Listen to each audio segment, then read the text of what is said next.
Welcome back. I'm Leah Wilson, and today we're joined by Briscoe Cain, who we proudly endorse in Texas's ninth congressional district runoff election. So Briscoe already had his election, his primary election, and in Texas, if it's too close, you go back for a runoff.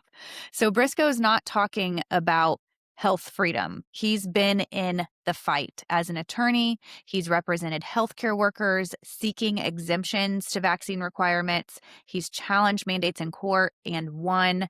And as a lawmaker, he has worked to advance medical freedom policies in the state of Texas. So thank you so much, Briscoe, for being here with me. Howdy, y'all. Welcome to Texas. And you didn't just come into this issue politically.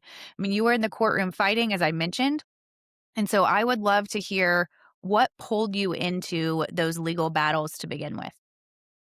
Well, it started out from meeting, moms like yourself that brought the issue to light. It was 2016. I'm running for state representative, in this group of essentially mad moms that wanted some healthcare freedom started getting involved in campaigns and told me their story. It wasn't something I'd really thought about, but it hit home, right? I'm a father. I've got children, and I love personal liberty. And I started to learn that there's these kind of mandates that interfere with the parent-child relationship. The concept that parents should be making these choices, and it turns out that doctors and big government, and eventually you start to learn and educate yourself that big pharma and their team of lobbyists are forcing on children, parents, and just regular citizens. I decided something needed to be done.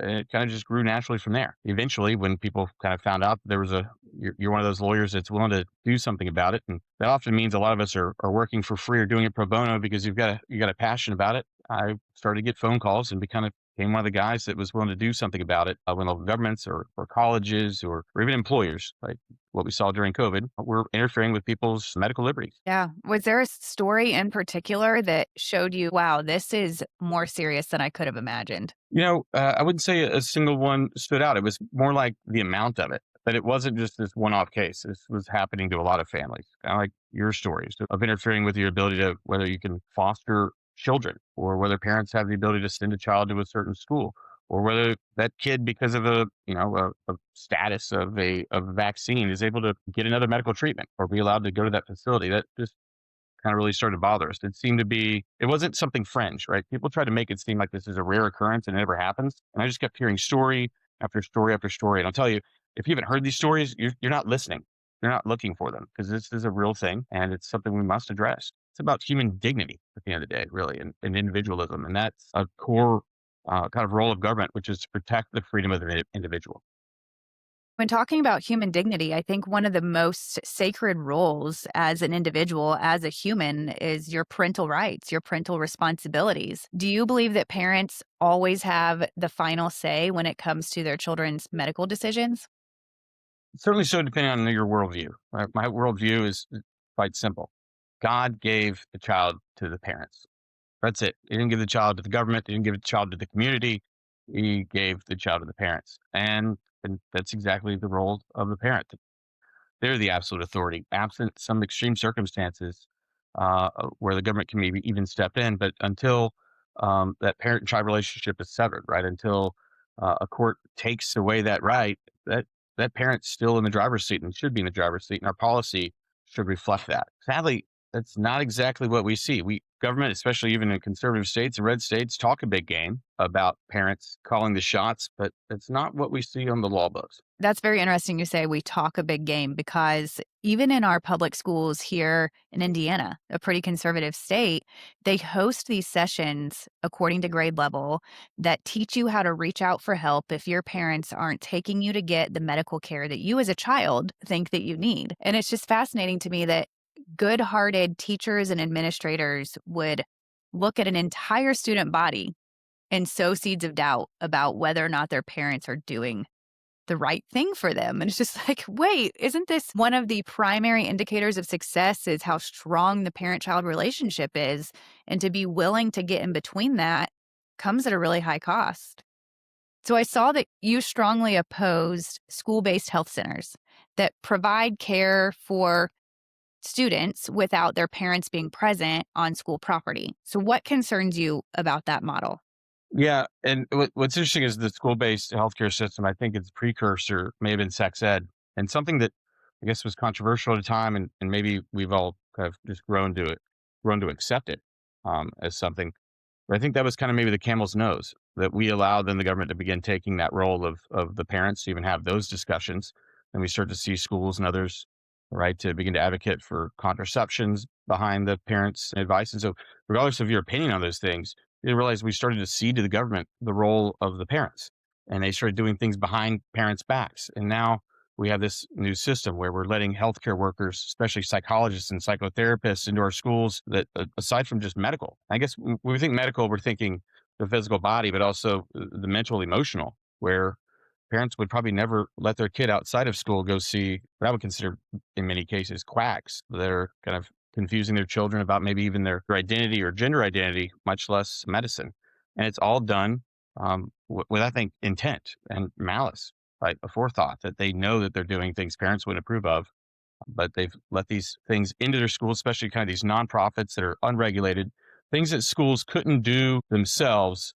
They're allowing to happen to children in a kind of a backdoor way. Am I making sense with what these health clinics are doing?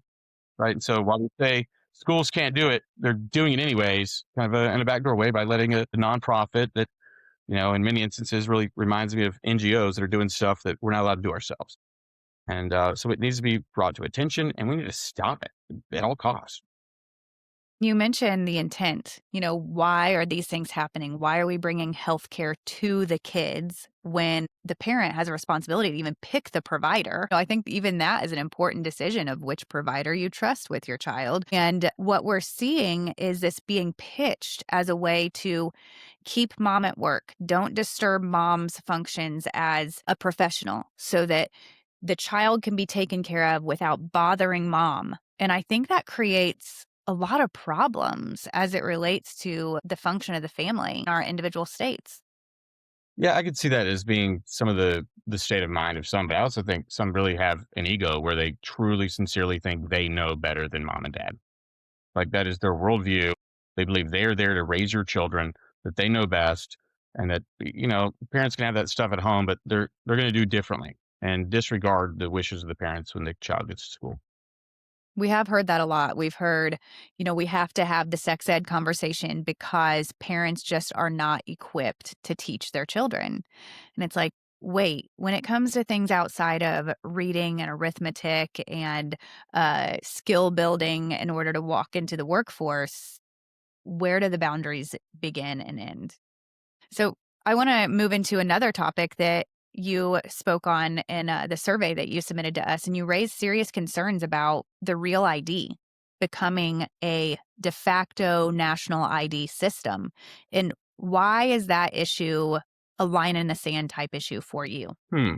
Well, it has to do with, right, human liberty, and that if we somehow have this thing that it could restrict human liberty, right, and dignity, and the idea that we all have these individual identities within our own states, and that's the beauty of, right, the states being this laboratory of democracy and allowing them to kind of do what's best for their own people, not a one size fits all issue. And there's concerns that that idea could be, of course, attached to medical freedoms and your ability to travel, et cetera. And again, a one size fits all database, I think, undermines state authority. State authority. I think that's one of the keys too, is people don't connect the dots that a lot of this individual data is currently only entrusted to the state. And so to pass that along to a national or a central database is a whole new world, a whole new set of possibilities when it comes to a single central entity deciding what should we track and why should it matter to that person. Yeah, exactly right. If we've got 50 states, we got these 50 laboratories. If one goes bad, well, then there's the ability to go to another state or use it as a model or as an example. When it's just one central entity, the risk to individual liberty is far too high. I think the founders of this country fully recognize that, wanted to have individual states make these decisions. And but as legislators, advocates on policy, I can see the tendency to want to centralize it because you're seeing issues in states, and I think as people that are pro individual rights and individual liberty, we have to be really cautious of that because centralized power is, of course, the most dangerous to human flourishing and to human dignity and to individual liberty. If you look at the Canadian truckers, right, it's a very clear example of centralized authority in a nation that was able to very quickly cut off freedom.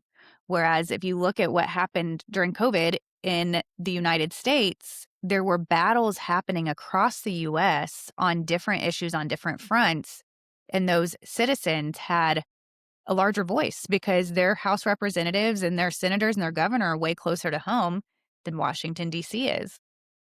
Yeah, that's exactly right. And in some instances, even more localized. Right here in Texas, it was on a county level. Mm. And you had this ability that maybe you're having trouble, you could uproot your family theoretically and go to another county, but also you had access to those county officials to try and get them to maybe undo some of those restrictions. COVID, of course, was a one for all of us, and I would say that one the Maha movement in a way kind of came out of that, but also the medical freedom movement. While it kind of started before COVID, I think it was amplified, and more people started to kind of become aware of the idea that they had to have a vaccine passport or they had to have a certain medical decision whether or not they could work. And oftentimes things completely irrational to to that employer what they were doing, right? That you had to have this vaccine even though you might work by yourself at home. That doesn't make any sense. Much less to be forced to have a decision between whether or not you go to work the next day and you could provide for your family, or that you're forced to make a medical decision that may be even adverse to even your own doctor's recommendation because they're being forced to do something. That is all kind of come out of COVID. If there was a bright line, I would say that health freedom is something that more and more Americans are now deciding they want to be part of. The latest polls show that 80% of likely voters, so those that are likely to show up and vote on election day, are asking for more health freedom, are asking for no mandates for insurance companies and the government to get out of healthcare decisions. And so I think it's fair to say that this is very popular with the voters. And I'm sure you've probably seen that in your home state of Texas. What's your biggest win in the Texas State House where you're currently serving, whether it's a bill you filed or an issue you helped bring across the line? What would you say was the biggest win in your time there? Banning mask mandates and stopping private employers from requiring COVID vaccines as a condition for employment would probably be some of the most recent, biggest ones. Another, for example, and it was came from this session. It's something I'd fought prior to that, which was had to do with if you wanted a vaccine exemption for your child in public school, you had to print out a form from the state. The state had to issue it to you and had to have a certain serial number on it. Right? It was this extra hurdle to even turn it in. And if it didn't have the exact number and it wasn't perfectly requested, it couldn't count, right? You couldn't go online and print it off. You had to ask for a special one that was coded to you, which of course is odd, meaning literally the state's collecting the data to find out that you even got one to begin with before you even turn it in. We finally got rid of that. And so you can now easily turn that exemption in. Another one, though, would be is the litigation of it. During COVID, I represented a lot of doctors and nurses and just employees all over the place, writing letters for their vaccine, for the religious exemption from COVID, whether that was mask or from the shot. And also, I've litigated vaccine cases here in Texas. There's one that requires the meningitis vaccine before a child enter or for a student enters into college. Had kind of some funny exceptions. For example, the religious liberty exception or exemption had an exception for like in the event of a terrorist attack. And in this particular instance, the school said the kid could not use his religious exemption for the meningitis vaccine because the school, that area was under a disaster declaration from a hurricane. And that was an easy case, but it stands for the fact that there are a lot of stuff like this on the books that are impairing people's ability to make their own medical decisions or parents' ability to make decisions for their children. And we need to continue to locate those things that impair the right of parents to make choices, impair the right of individuals to make their own health decisions, but also they stand for a policy. Like when taken together, they stand for this idea that the government knows best. And we need to begin to reverse those things so that all of our laws throughout our policy signal to governments that parents are in charge or that individuals get to make those decisions, not government. Our Constitution was put in place to protect individuals from government overreach. And I think that too many have lost sight of that or maybe don't even know that Right, the exactly reason. right. They actually stop at a lot of people think the government was instituted in order to protect people, and it's not. It was instituted to protect liberty and individual liberty, meaning that one person, not society, not what's best for community, but that all boats rise when we do what's best for the individual. By looking out for the individual's freedom, we actually help all individuals. And if you go to the government asking it to solve your problems, you'll be stuck with the solution and the oversight and the surveillance. I mean, I'm still reeling over the fact that you just shared that Texas would order a serial number for an individual declination of a medical mandate. I mean, that's just nuts. How can you justify in a free state that you are tracking to that level someone opting out of a medical mandate? We got rid of it, but there's a long way to go. Religious conscience protection for people, especially nursing and medical students, right? Being forced to do things because they're deciding they've taken this career path, and getting that degree is the one thing that stands in the way of practicing. Or like law students. Thankfully, we're not doing clinics where we're being forced to violate our rights of conscience. But imagine you're a pro life doctor, a pro life nurse, or you grew up in a certain religion that's opposed to certain vaccine mandates or maybe certain ways of childbirth, that you're being forced to learn these things, completely searing your conscience. Of course, that's the idea, I believe, is to make you do it against your own will so that you become a cog in this corporate medical system. But those protections still aren't there in Texas, and nor are they there across the country. Free speech and other issues that continue. I think they all kind of underwork with each other. These are issues that, of course, your organization is advocating for, and it makes sense that they go together, right? The ability for you to freely think, to make your own decisions, are also right ingrained and connected with the concept of medical freedom. To access that information. I mean, if information is being censored or hidden, then we aren't getting the full picture to even make an educated decision. So you've identified these issues at the state level, you've identified these issues in the courtrooms and helped people find their way and sniff these out and fix them. So what do you hope to accomplish in Congress? One of the things that sadly people seem to have stopped talking about, and I don't think it's one we could say it's because the frog's been boiled that we just begin to accept those things. But the COVID restrictions and those things still really haven't been rolled back. We've done a little bit of it here in Texas, but it's almost like people have kind of moved on and people stopped talking about it. But Congress, I think, still needs to act, and so do the states, on making sure this never happens again. It's one that's somehow gone by the wayside. But I think if you ask people, hey, do you remember that? And should we ever let it happen again? They'd say no. But for whatever reason, whether that's the big pharma lobby or people just, I guess, enjoy oppressing citizens, we've been quiet about it. And I think it's something that needs to be talked about again. I think one of the most important reasons to have COVID justice, so to speak, is because our kids were used in this game. Our kids were used by closing schools, teaching them to be afraid of each other, teaching them to be afraid of killing their grandparents. And if we don't rewrite that story for them, then they're going to carry that to the next generation and the next generation. Yeah. I saw some recent kind of numbers. I think recently it was Pew, and this it'll make sense in a moment. Pew for the first time saw that young people, first time where they were identifying as Christians below 50%, not practicing, not church going, but they were identifying below 50%. At the same time, there's kind of this movement when you're seeing like Charlie Kirk or Students for Life America out on these college campuses having these discussions where young people, and I think that some of this came from COVID, are going, well, I don't have any value. Like they don't see the intrinsic individual value in human beings. And some of that I wonder if came from COVID due to the way we were treated not as individuals.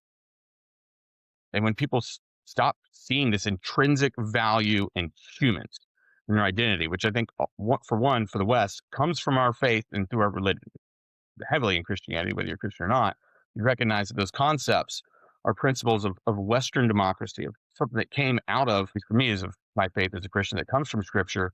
That there is intrinsic value in the individual. It is really super connected to Christianity, of course. And the less we see of that, and the more the moral degradation of our society, we begin to find people not seeing value in the individual, right? And then even not seeing value in themselves. And so if you don't see value in yourself, then why would you care about how the government's treating another person?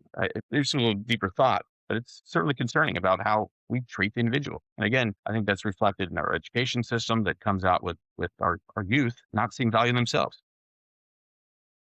That might be something that we're gonna have to reverse before we see any let up in the mental health crisis. I don't know if we're gonna fix this mental health crisis with traditional forms of medicine or mental health clinics, but getting to the root of some of this fallout from a trauma that our kids all lived through together. Hmm. Yeah. I also think we're still in a way fighting the eugenics movement, right? Something that took early root here in America. This is something that the Americans actually was the Nazis borrowed from the Americans. They borrowed the concept that um, of eugenics, of the value of certain people. We said in our end of life laws, where people are going, that person doesn't have value anymore. We should push them off on a right on a flotilla.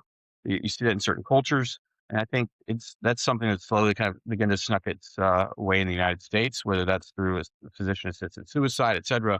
Begin to place a value on human life, and I don't think we realize that that's also something that has been led its way into this anti-medical freedom. If we put a value on your health care or a value on what your individual rights actually mean and why they're important to society, that we begin to see a societal collapse on the value of individual liberty and a shift towards the community, which is it really has its root in the concept of socialism and communism. That it's not about the individual, that it's about society as a whole, and what's more important to society than the individual. And when you see that, you begin to see right individual liberty collapse and the growth and power of the government. And I fear that this next wave of pharmaceutical progress is going to highlight that genocidal thinking because I don't know if you've been seeing this personalized medicine catered toward your genes, the presence of specific genes, calling on different biotech to fix your broken DNA is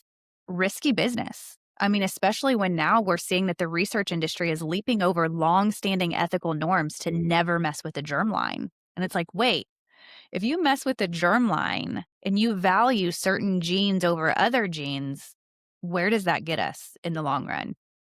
And Yeah, that we're gonna be certainly really, really careful here. I think there's certainly, an area for medical advancements, and that sounds really awesome, right? That recognizing that, right, when pharmaceutical companies, they've got a pill, right? Let's say, Tylenol always comes in 100 milligrams. Well, not everybody is the same, and I do see some value in catering that medicine to exactly that person's specifications and needs, and some of that genetic stuff kind of maybe makes sense, but the amount of free reign that we give to it, we certainly got to be cautious, make sure there's some guardrails around it and that we stay within constitutional protections and boundaries, at the same time advancing the individual. And sometimes that's why there should be caution on maybe whether our policies are signaled from the federal government or allowed to be at the states, right? That maybe some state policy should be tried first to see what works best instead of a one size fits all policy coming down from the feds. one of the specific things we're seeing right now is the creation of a national centralized genomic database, which has never existed before. You know, newborn screening has always been accomplished at the state level. Texas had a big lawsuit about their newborn screening because of these records being kept indefinitely without parents' knowledge. And so Texas was forced to destroy a whole bunch of records after litigation. And now Congress is considering funding a genomic centralized database to compete with the likes of China, completing a genomics database for every single Chinese national. So, do you think that Congress has ceded too much authority to agencies like the CDC and the FDA? There's no doubt, and so is even the state of Texas allowing agencies to make our laws. Certainly, there was no idea that in the founding of this country that we would have people making laws that were unelected, and because of the lack of accountability of this headless third branch, the feds are doing things that would never pass through Congress, that the voters would never approve of, and that no one's campaigned on. But we've got these agencies, of course, that the agency heads and the employees are all coming from the private sector. There's this kind of a wheel, right? It's recycling back in and out. And if you were to look at right who's head of CDC and where they worked, you might find their resumes are full of big pharma and things like that. And I don't think they're always doing what's best for the American people, but maybe what's best for their former employees or driving their own agenda without accountability or oversight from Congress. It's extremely problematic. And the Congress, the lawmaking bodies of federal government or of the states need to take back their power, the lawmaking power that the people delegated to them in the U.S. Constitution and the state constitutions. You know, I think we would really see a lot break loose if there was a vision for the states as those incubators you mentioned to be represented in DC instead of the opposite, instead of It the was. states waiting to see what trickles down from Yeah, this well, the, from the DC. states used to have representation. That used to be when the senators were directly elected by the state houses and state senates. That form of government, I guess, has since changed. But if there was a way to kind of restore that idea that the states had a seat at the table and not just the voters, you'd have a return balance to it for sure.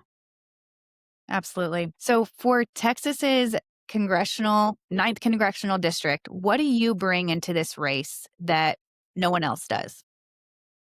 I think I certainly bring a level of experience of understanding the role of the individual in government, but of the role of the legislative branch and the executive and judicial, and of having a background and not just talking about ideas, but putting them into action.